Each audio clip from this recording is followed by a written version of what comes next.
Boa noite, companheiros queridos do Chico Xavier. Quanta alegria em revê-los, quanta saudade.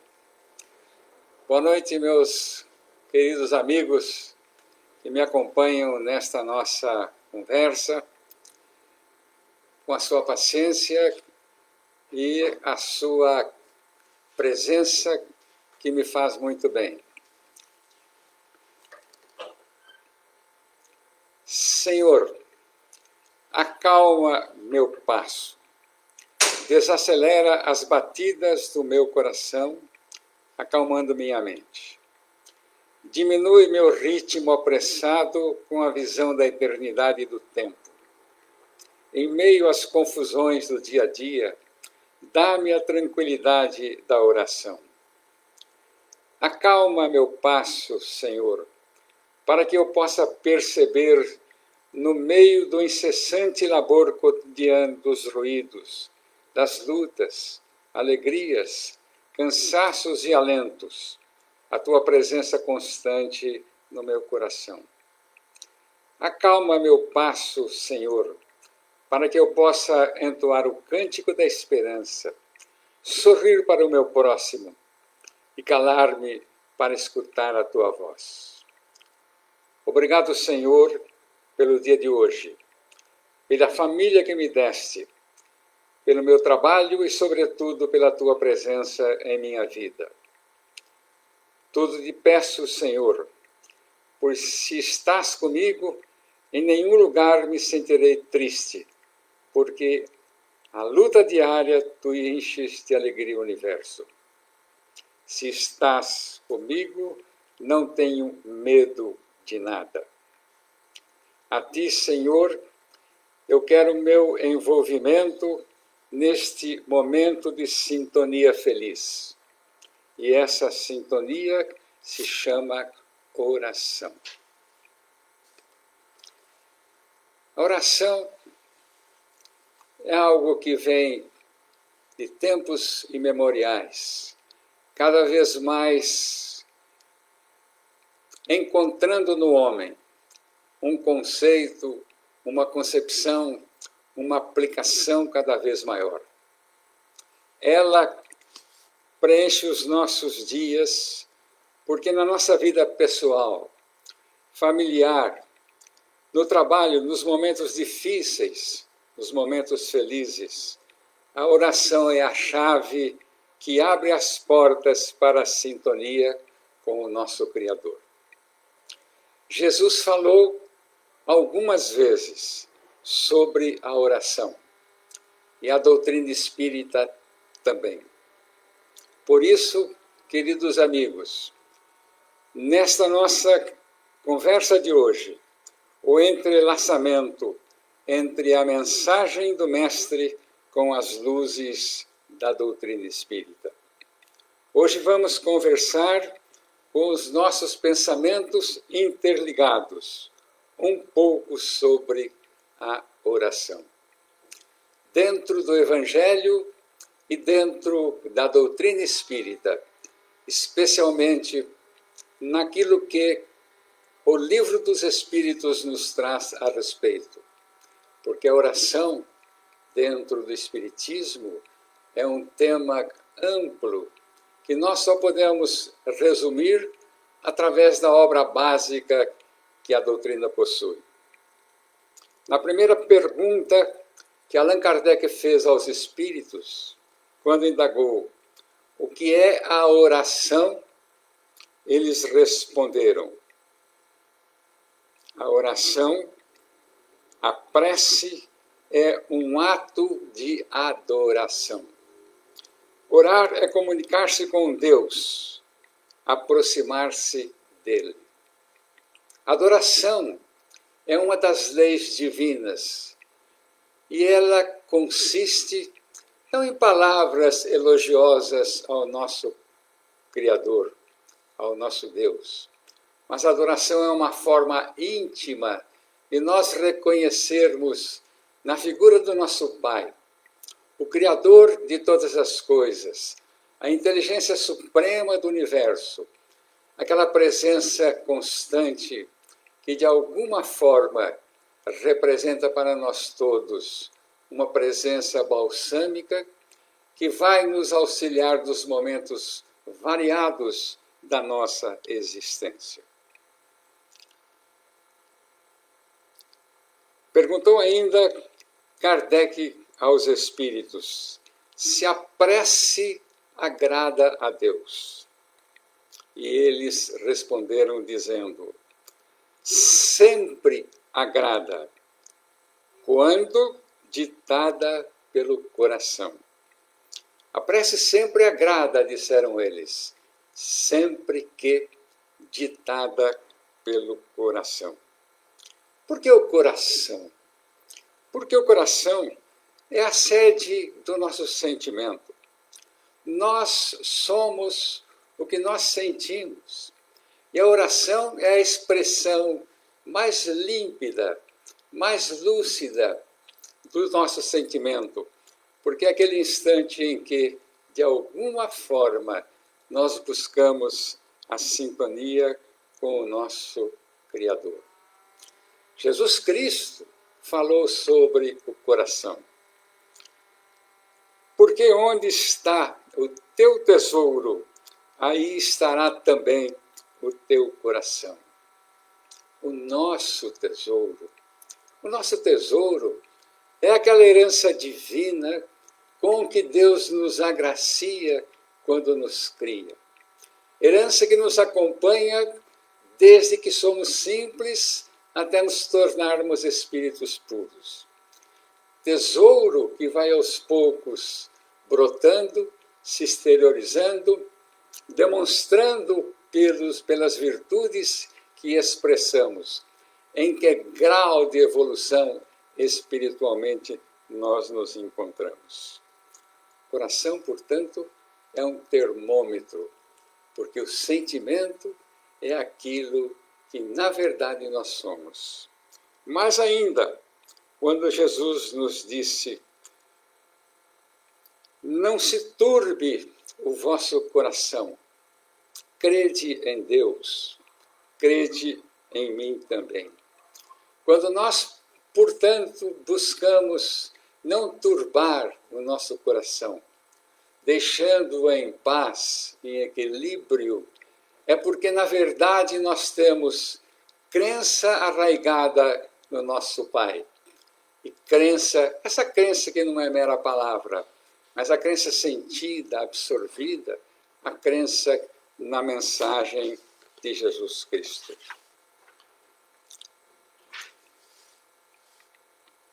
Ainda Kardec perguntou em O Livro dos Espíritos se a prece torna melhor o homem. E eles responderam de uma forma decisiva, enfática: sim, a prece melhora o homem, mas quando ela é feita com fervor e confiança. Por isso, os espíritos que auxiliam as pessoas podem se aproximar deles quando essa oração está envolvida por esse fervor e por essa confiança. E ainda mais os espíritos acrescentaram um acréscimo muito importante, quando eles disseram para nós todos: o essencial não é orar muito, mas orar bem. O que eles quiseram naturalmente nos noticiar é que a oração quase sempre só tem efeito e surte resultados se nós soubermos orar, se orarmos bem.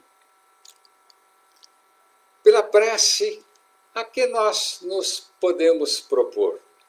Quais são, portanto, as condições pelas quais a prece nos possibilita o encontro com Deus?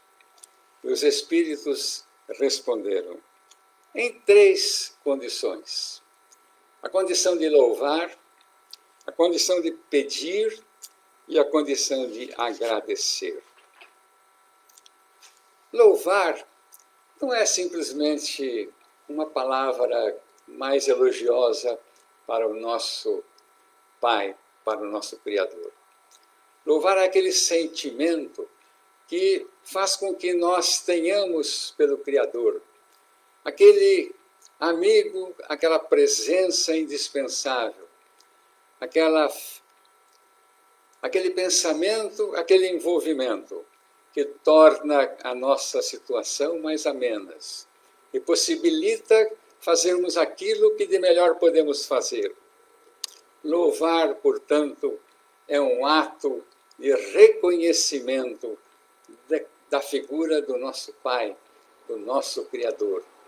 Reconhecimento que não fica simplesmente nas palavras, nas expressões, mas no pronunciamento do nosso sentimento, na sintonia que podemos ter com Ele. O que é pedir? Podemos louvar, podemos pedir através da oração. Jesus deixou alguns preciosos ensinamentos sobre o pedir. Pedi e dar-se-vos-á. Por isso vos digo, tudo o quanto em oração pedirdes, crede que recebestes. Quando Jesus fala que a gente pede porque recebe, quando a gente bate porque a porta se abre, e quando em oração a gente pede, já recebemos. Ele não disse, podereis receber, recebereis algum dia. Não. O retorno da oração é imediato e, evidentemente, esse recebestes é uma profunda informação de Jesus, de que o momento da oração é um momento sagrado e importante para a nossa vida. Mas, algumas vezes, podemos nos indagar a nós mesmos, a nós próprios. Será que sempre recebemos conforme nós pedimos? É uma pergunta que muitas vezes embaraça, ou em outras tantas, para quem não é espírita, possa ficar numa interrogação. Mas o farol da doutrina espírita, o Consolador prometido, nos traz um precioso esclarecimento de como essa indagação possa ser exatamente bem compreendida.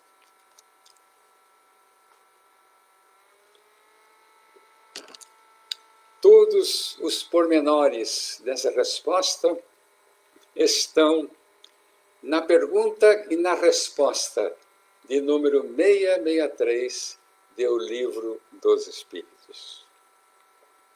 Vejam o que Kardec perguntou para os espíritos. Podem as preces que por nós mesmos fizermos mudar a natureza das nossas provas e desviar-lhes o curso? Vou repetir. Podem as preces que por nós mesmos fizermos mudar a natureza das provas, das nossas provas, e desviar-lhes o curso? A natureza das provas são aquelas que, de alguma forma, antes de uma encarnação, nós escolhemos de forma livre. É o livre-arbítrio que funciona, e essa livre escolha caracteriza as provas principais, às quais desejamos nos submeter no curso de uma encarnação. A resposta não é difícil e também não é curta. Ela demanda uma análise da pergunta e da resposta 663 do Livro dos Espíritos. Começando por uma informação, quando nas respostas que deram, os espíritos afiançaram preliminarmente: as vossas provas estão nas mãos de Deus. E algumas há que têm de ser suportadas até o fim. Quando a resposta fala que as nossas provas estão nas mãos de Deus, é porque nós estamos submetidos a um conjunto de leis divinas, que, segundo o próprio livro nos afiança, são leis que regem a nossa existência de espírito, indefinidamente. Leis que nos acompanham, que nos regem, desde que simples nós fomos criados, até alcançarmos a perfeição, aquele estado de espíritos puros. Essas provas que estão nas mãos de Deus arremataram os espíritos. Há algumas que têm que ser suportadas até o fim. Há provas, portanto, que nos acompanham durante todo o percurso de uma existência. Há provas que podem ser modificadas, retiradas, alteradas, dependente das condições com que nós nos comportarmos no curso dessa mesma vida. Se algumas, portanto, podem sofrer mudanças, até retiradas, algumas outras tantas fatalmente terão que ser suportadas até o final da existência. Mas aí os espíritos vão completando a resposta. Deus sempre leva em conta a resignação. Resignar-se não é se comportar de uma forma amorfa, não é se mostrar desinteressado, desanimado. A resignação de que nos falam os espíritos é, na verdade, a compreensão.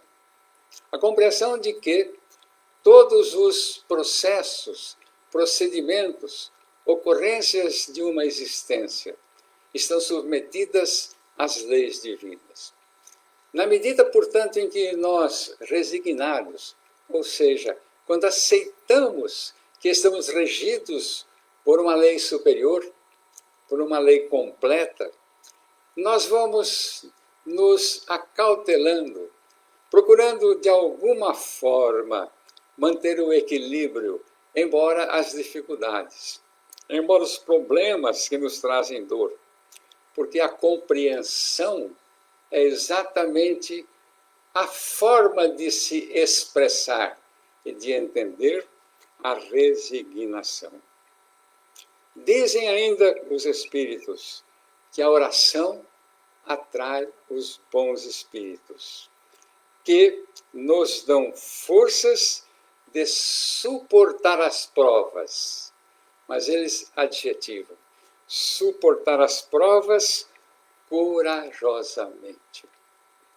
Essa influência espiritual de que nos fala a doutrina espírita representa aquela interferência, aquele intercâmbio dos espíritos com o mundo dos encarnados. Tão grande às vezes, tão importante, que disseram os espíritos, em algumas circunstâncias, são esses espíritos que nos comandam. Mas o importante é exatamente ressaltar que essa presença espiritual é aquela que nos ajuda a ter coragem. Se nós relembrarmos uma das preces mais doces da doutrina espírita, a prece de Cáritas, ela começa dizendo: Deus nosso Pai, que sois todo poder e bondade, dai força àquele que passa pela provação. A prece não pede para retirar a provação, para excluí-la do nosso curso de vida. A prece pede ao Pai forças, porque a força é exatamente o modo de a coragem se expressar.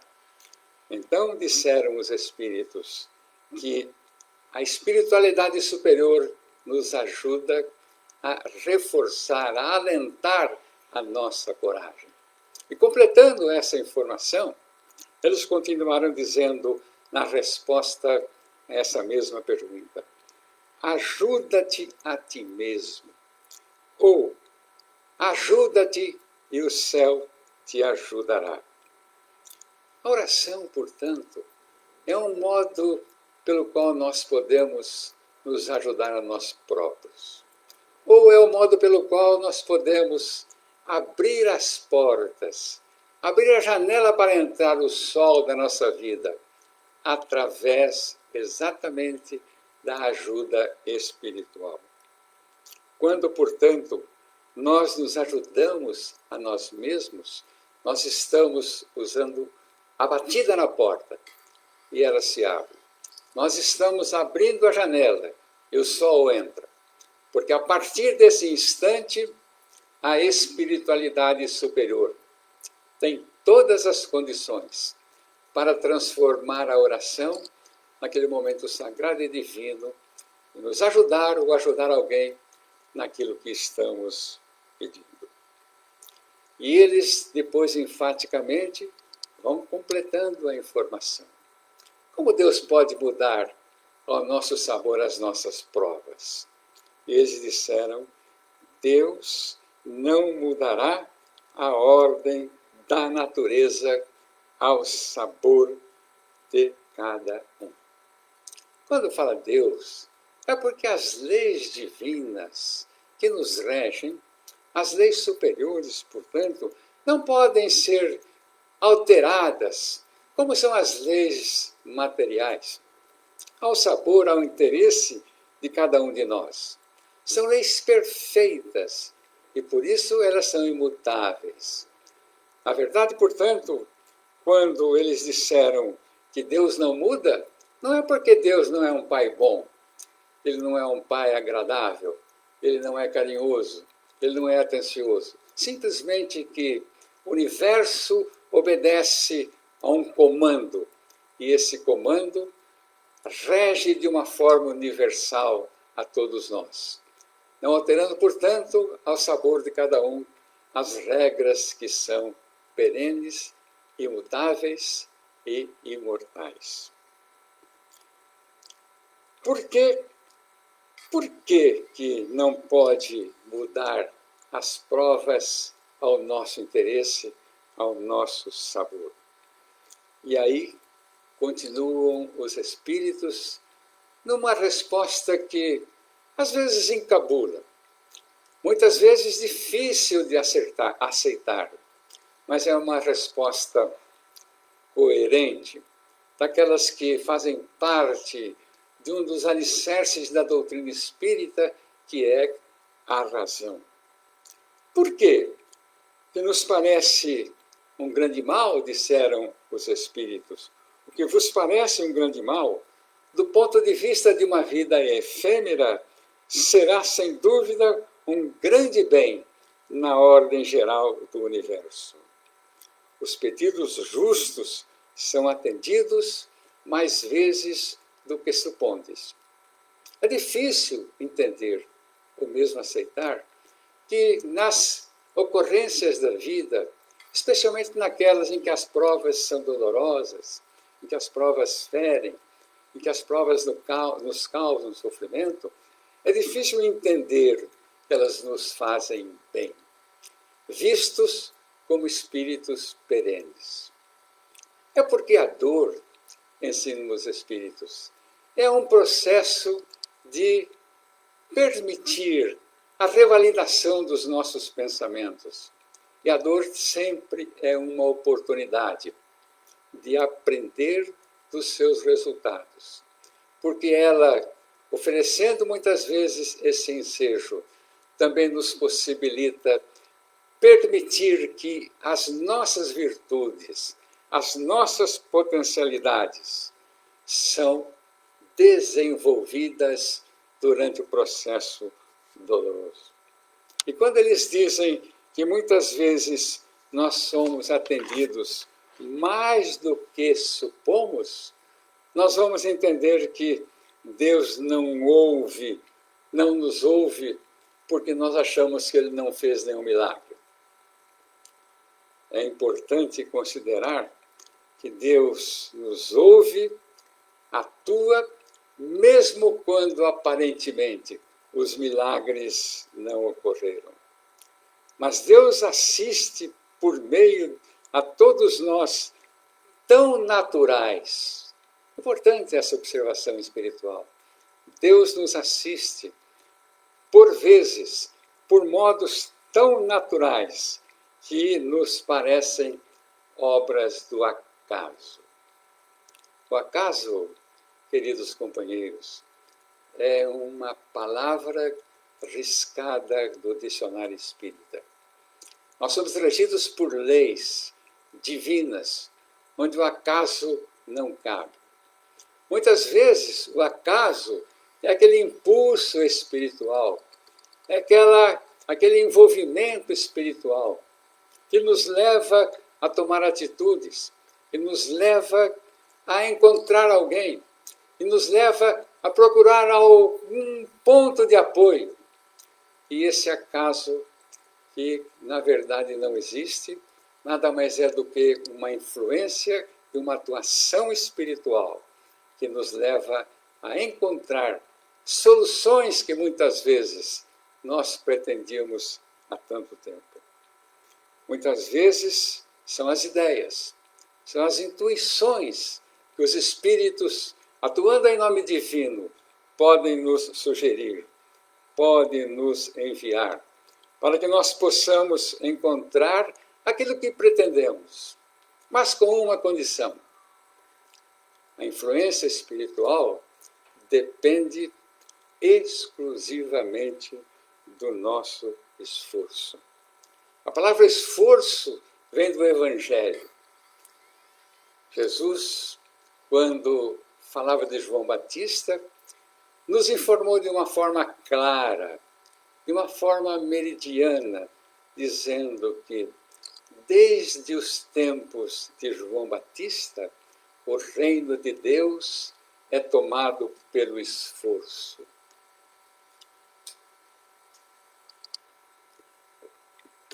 O reino de Deus, portanto, essa herança que nos acompanha, só se desenvolve. Embora nós o possuamos, só se desenvolve pelo nosso esforço.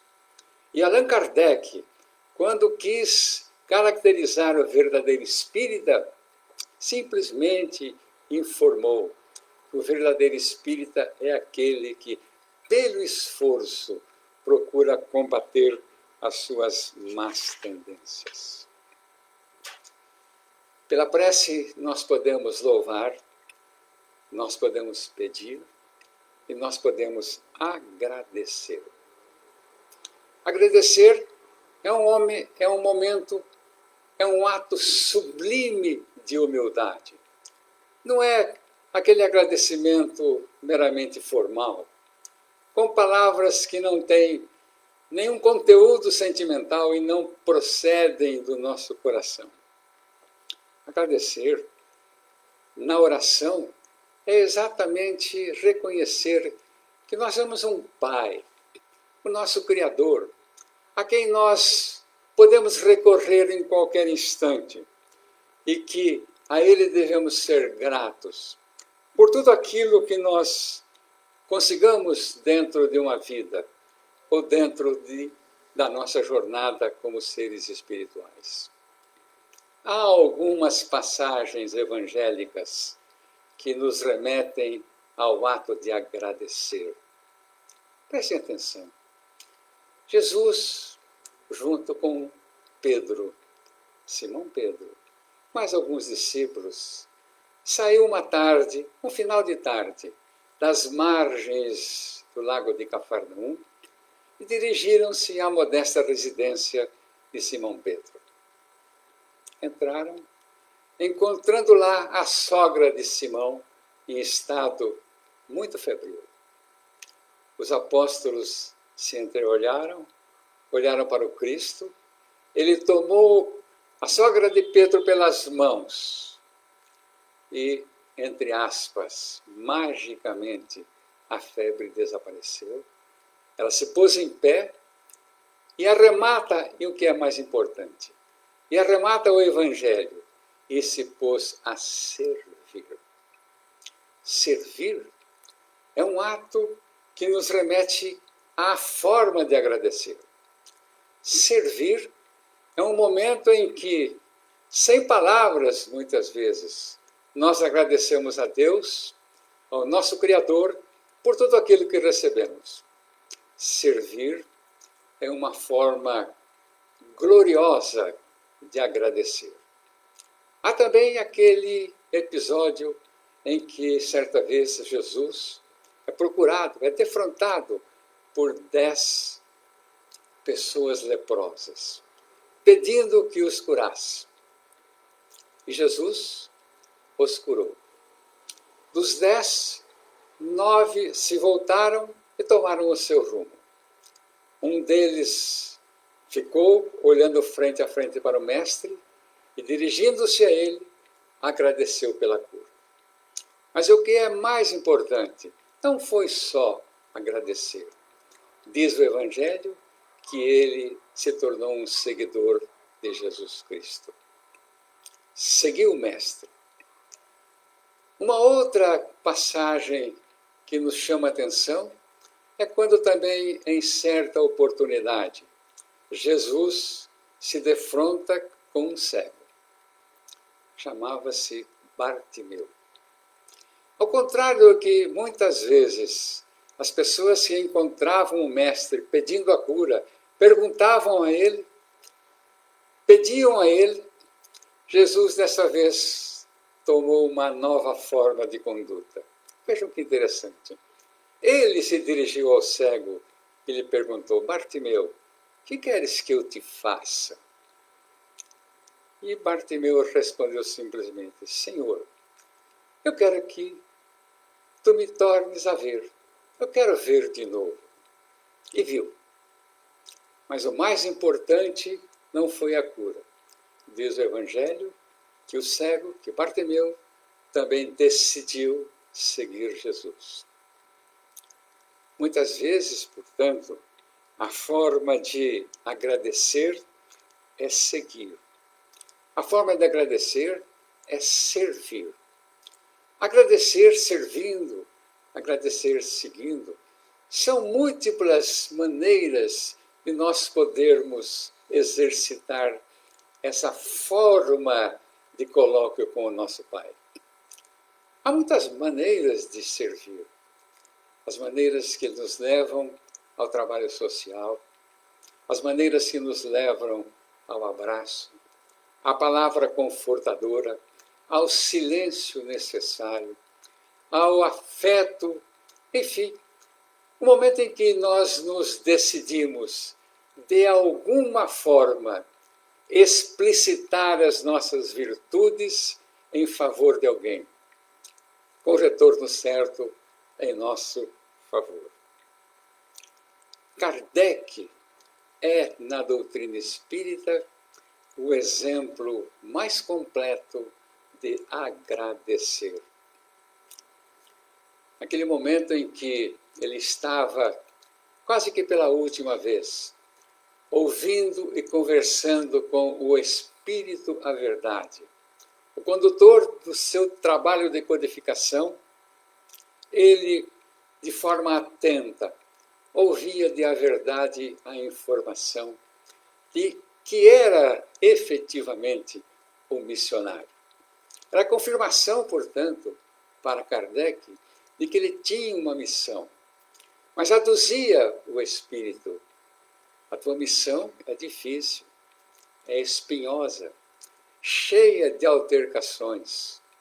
Tu podes agora, inclusive, recusar. Outro virá em teu lugar. Mas Kardec simplesmente baixou um pouco a cabeça, cerrou levemente os olhos e respondeu ao Espírito Verdade: eu aceito. E orando, pediu que os Espíritos lhe dessem a assistência para que ele pudesse agradecer as provas a que seria submetido. Kardec agradeceu as provas. E que provas? E o Espírito respondeu: toda assistência de que precisares lhe será prestada. Quero encerrar um pouquinho além a nossa sintonia com a oração, para recordar duas passagens, duas mensagens maravilhosas de Jesus Cristo.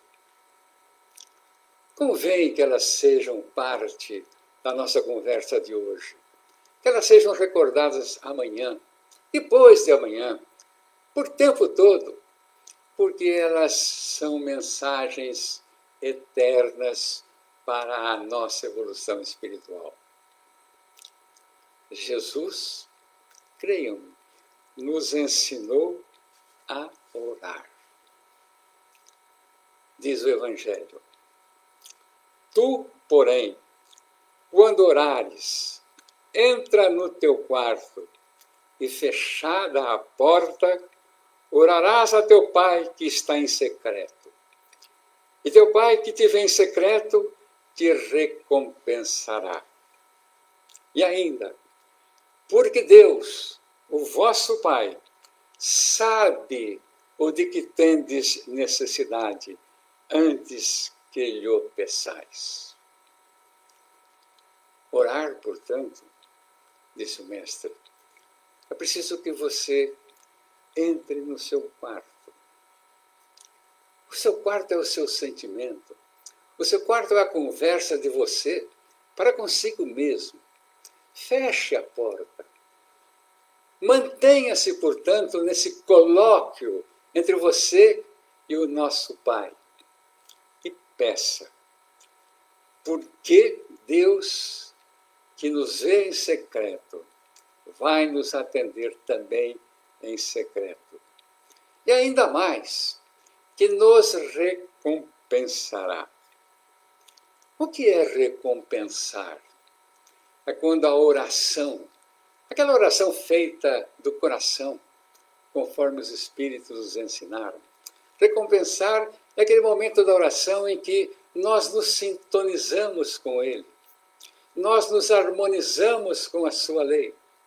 E por isso a oração, ela volta para nós próprios, ou se dirige para quem queiramos, de uma forma gloriosa, luminosa, forte. Essa oração, portanto, que nós fazemos no nosso quarto, conversando a sós com o Pai, tem a recompensa de merecimento, tem a recompensa de alcançar os objetivos. Mas ainda falou o nosso Mestre, porque Deus, o nosso Pai, sabe o de que tendes necessidade antes que lhe o peçais. Isso não impede que nós peçamos, porque pedir é aquilo que Jesus nos ensinou. Pedir, portanto, porque se o Pai sabe? Porque pedir é o nosso impulso, é a abertura da nossa porta, é o nosso esforço, é a nossa participação no momento de oração, sem esperar que tudo venha por acréscimo, sem que nós tenhamos algum envolvimento com o acréscimo que nos abençoa. Quando nós, portanto, nos envolvemos, quando nós pedimos, é porque a porta está prestes a ser aberta. Diante, portanto, desse nosso quadro, da nossa intimidade, do nosso silêncio, do nosso colóquio com Deus, nós vamos ser recompensados. Essa recompensa ainda vem pela presença espiritual superior, que nos dá força, nos dá intuição, nos dá carinho e nos dá alegria. Mas o manancial de Jesus Cristo sobre a oração não termina aí. Tem uma outra mensagem, tão bonita, tão curta, tão longa, tão expressiva, que merece ser recordada. Essa mensagem é aquela que a gente tem que guardar na alma, tem que guardar no bolso, tem que guardar na bolsa, tem que guardar no celular, porque ela é uma companheira que nós não podemos dispensar em qualquer instante da nossa vida. É uma mensagem uma mensagem grandiosa, de apenas 4 palavras. Disse o Mestre: orar sempre, jamais esmorecer. Sempre, sempre é sempre.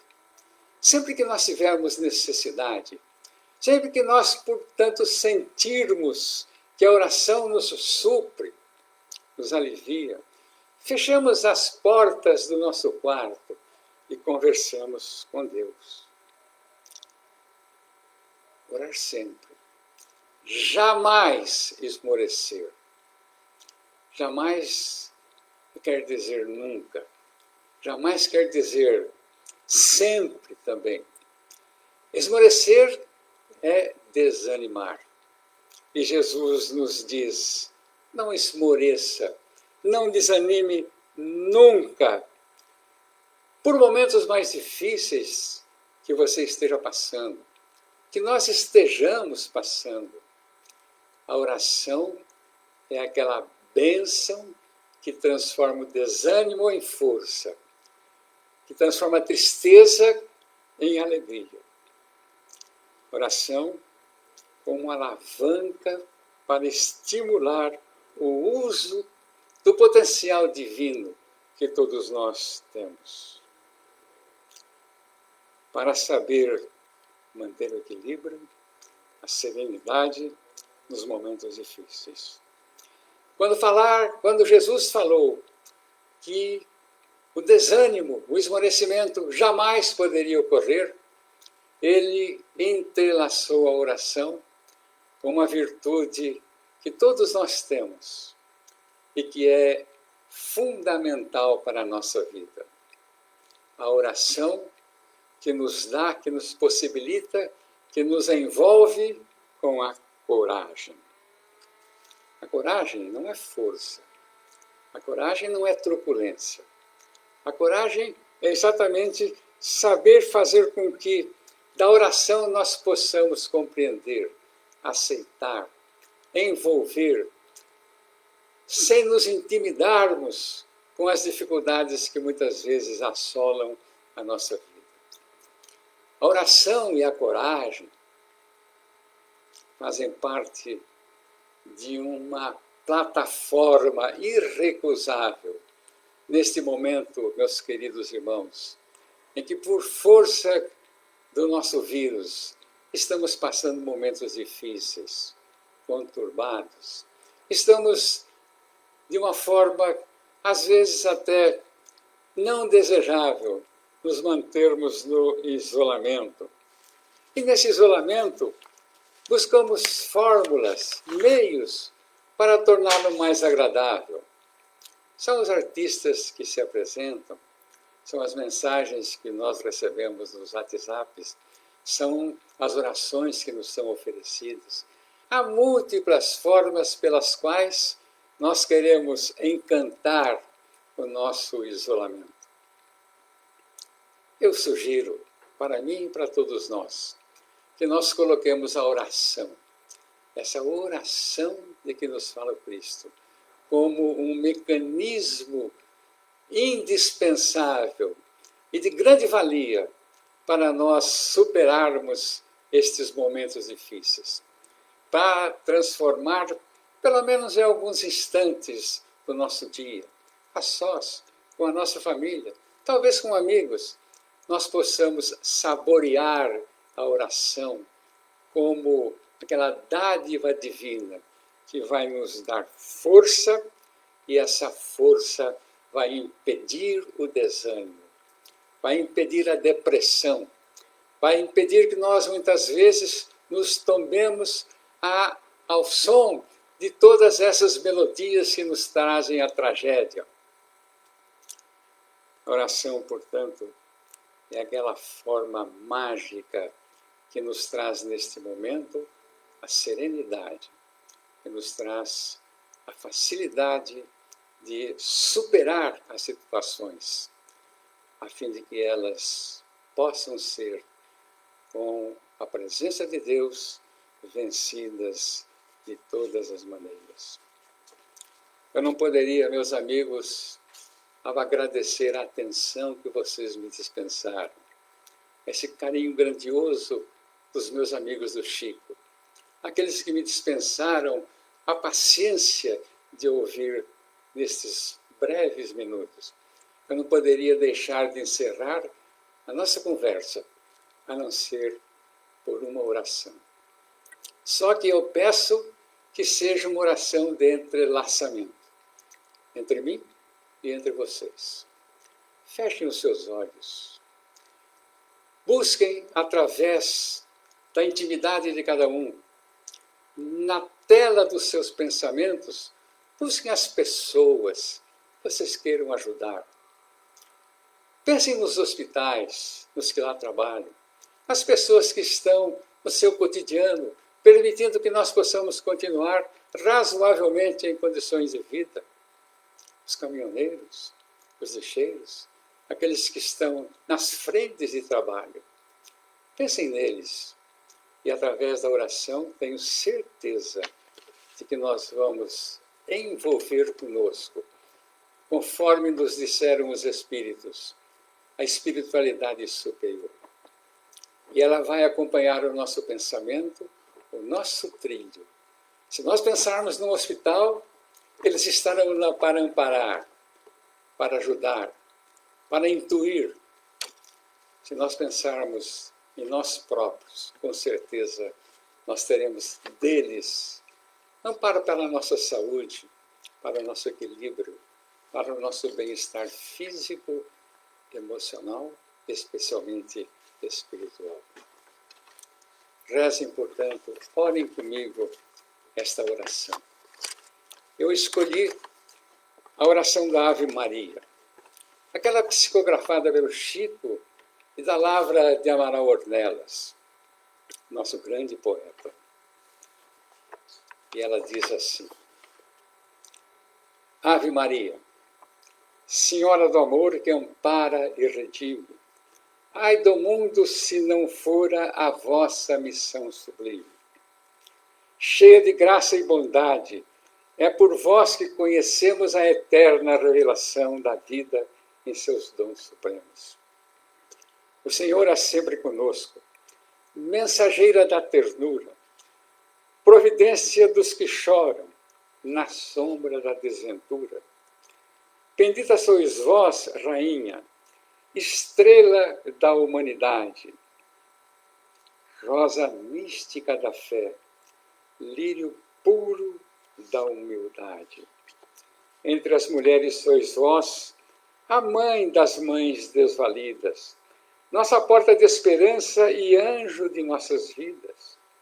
Bendito o fruto imortal de vossa missão de luz, desde a paz da manjedoura até as dores da cruz.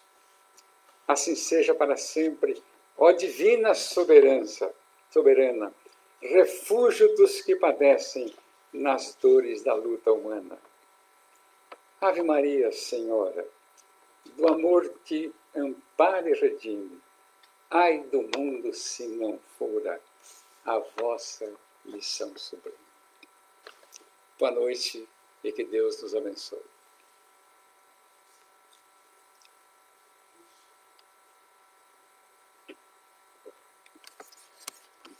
Vou encerrar aqui, professor. Posso falar? Pronto. Tá certo? Tudo certo.